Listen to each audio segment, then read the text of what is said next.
திருப்பூர் மாவட்டம் பல்லடம் அருகே குப்புச்சிபாளையம் பகுதியில் இருசக்கர வாகனத்தில் சாலையை கடக்க முயன்ற நபர் மீது திருப்பூரை நோக்கி சென்ற மற்றொரு இருசக்கர வாகனம் மோதியதன் சிசிடிவி காட்சிகள் வெளியாகி இருக்கின்றன.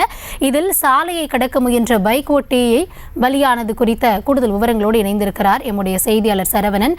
வணக்கம் சரவணன், விபத்தானது எப்பொழுது நடைபெற்றது? விபத்தில் காயமடைந்த மற்றொருவரின் நிலை என்னவாக இருக்கிறது? விரிவான விவரம்.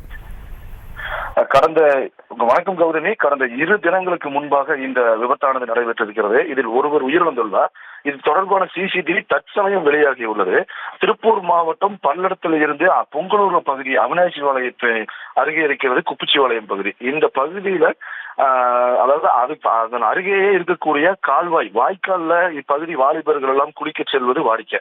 இந்த நிலையில 3 நபர்கள், திருப்பூர் பகுதியை சேர்ந்த 3 வாலிபர்கள், ஜீவா என்ற வாலிபர் பின்னே 2 வாலிபர்களை ஏற்றிக்கொண்டு வாய்க்கால் பகுதியில குளித்து விளையாடி கொண்டு திருப்பூரை நோக்கி சென்று கொண்டிருக்கும் போது சாலையின் குறுக்காக குப்புச்சிபாளையம் பகுதியை சேர்ந்த ராஜேஸ்வரன் அப்படிங்கிற 55 வயது நபர் கடக்கிறாரு. சாலையை கடக்கும் போது இந்த விபத்தானது நடைபெற்றுள்ளது. இந்த விபத்துல அதாவது 2 வாகனங்களுமே குறுக்கு மறுக்காக மோதிய விபத்துல அந்த இருசக்கர வாகனத்தில் எக்ஸல் சூப்பர்ல வந்தவர் தான் அந்த விவசாயி ராஜேஸ்வரன்.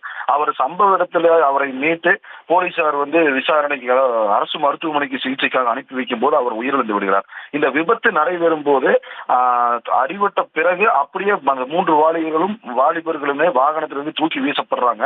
அப்ப வீசப்படும் போதே பயணிகள், அதாவது பேருந்து நிறுத்தமே இந்த பகுதி, பயணிகள் பேருந்துக்காக காத்துட்டு இருக்கும் போது 2 பெண்கள் அதிலே பாதிக்கப்படுறாங்க. அதுல ஒரு பெண் மீது வாகனம் மோதி அந்த பெண் குப்புற விழக்கூடிய காட்சிகளை நாம் தற்போது பார்த்துக் கொண்டிருக்கிறோம்.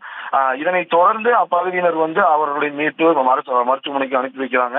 தொடர்ந்து போலீசார் சம்பவ இடத்திற்கு விசாரணை மேற்கொள்ளும் போது சிசிடிவி காட்சிகள் பார்க்கும்போது இந்த சிசிடிவி காட்சிகளில் இருசக்கர வாகனத்தின் குறுக்கே சொல்லக்கூடிய அந்த ராஜேஸ்வரன் என்பவர் பதிவாகவில்லை. அது முன்னதாக அடிபட்டு 3 வாகனங்களும் தூக்கி வீசப்பட்டு அதில் பயணி ஒருவர் பாதிக்கப்படக்கூடிய நிலையை பார்க்கிறோம். இது தொடர்பான சிசிடிவி தற்போது வெளியாகி ஒரு பதைபதைப்பை ஏற்படுத்தி இருக்கிறது. கௌதமி, தங்களுடைய விவரங்களுக்கு நன்றி சரவணன்.